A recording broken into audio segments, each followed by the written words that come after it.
তাই বলবো, মায়ের একটা ছোট্ট মাদারের একটা কবিতা পড়ি, এত সুন্দর, 4 লাইনের কবিতা। কিভাবে মাকে ভাববো? আমাদের তো বাস্তব বুদ্ধি, সাধারণ মন অত্যন্ত আহ, মানে কি বলবো, সবসময় বিচলিত, সবসময় ব্যস্ত, ব্যস্ত না, সবসময় চঞ্চল। সত্যতা কর। হ্যাঁ,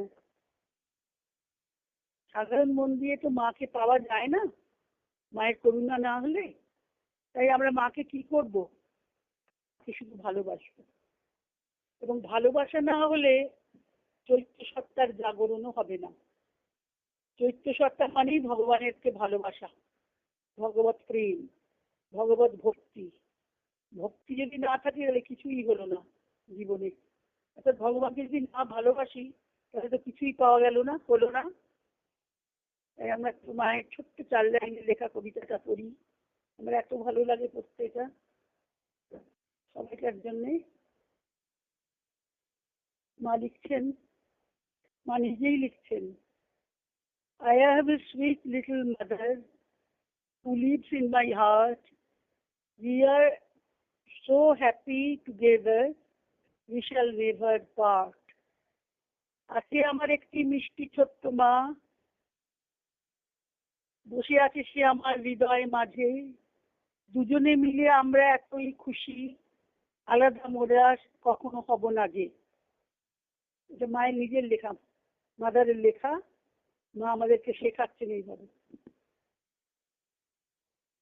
শেখাচ্ছেন যে কখনো আমরা আলাদা হব না, নেভার পার্ট।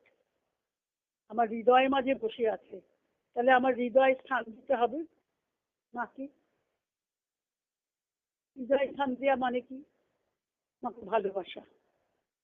সা দেবী নবকোটি মূর্তি সহিতা, নবকোটি মূর্তি, 9 কোটি মূর্তি, কোটি কোটি মূর্তি, অর্থাৎ সব মূর্তি মায়ের মূর্তি। মা ব্যক্তি রূপে আসেন, মা বিশ্বজনীন রূপে আসেন, মা বিশ্বাসিতা রূপে আসেন। আমাদের শ্রী রবীন্দ্রের মা গ্রন্থে আমরা পড়েছি না, 6ষ্ঠ পর্বে যেখানে মায়ের রূপে কথা বলছেন, 4টি শক্তির কথা বলছেন। মায়ের যে লীলা, কি হয়, মাকে আমরা কিভাবে ভালোবাসবো, মাকে ভালোবাসলে আমার কি লাভ হবে? কোনো আশা, কোনো প্রত্যাশা নয়, কোনো শর্ত নয়, কোনো দাবি নয়। দিব্য ভালোবাসা মানে শুধু ভালো